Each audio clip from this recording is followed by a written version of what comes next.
আসসালামু আলাইকুম সুপ্রিয় দর্শক, আশা করি আপনারা সকলেই ভালো আছেন। আজ আমি কথা বলবো পবিত্র কোরআনের এমন একটি সূরাকে নিয়ে যে সূরাটি আপনি তেলাওয়াত করলে আল্লাহ পাক আপনার মনের আশাকে পূর্ণ করবে। পবিত্র কোরআনে এমন একটি সূরা রয়েছে যে সূরাটি যদি আপনি তেলাওয়াত করেন মহান রব্বুল আলামিন আপনার মনের আশাকে পূর্ণ করবে এবং আল্লাহ রব্বুল আলামিন আপনার দোয়াকে কবুল করবেন। অথবা আপনি যদি পবিত্র কোরআনের এই সূরাটিকে যদি আপনি শ্রবণ করেন, এর মাধ্যমে মহান আল্লাহ রব্বুল আলামিন আপনার মনের আশাগুলিকে পূর্ণ করবেন এবং আপনার দোয়াকে কবুল করবেন।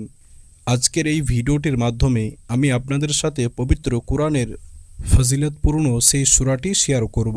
অতি অবশ্যই আপনারা ভিডিওটি না টেনে বা স্কিপ না করে আপনারা ভিডিওটি সম্পূর্ণ দেখুন। পবিত্র কোরআনে এমন একটি সূরা রয়েছে, যদি আপনি এই সূরাটি তেলাওয়াত করেন মহান আল্লাহ রব্বুল আলামিন আপনার মনের আশাগুলিকে পূর্ণ করবেন এবং মহান আল্লাহ তাবারক তাআলা আপনার দোয়াকে কবুল করবেন। তো আসুন পবিত্র কোরআনের সেই ফজিলতপূর্ণ সূরাটি শোনা যাক। أعوذ بالله من الشيطان الرجيم بسم الله الرحمن الرحيم الحمد لله رب العالمين الرحمن الرحيم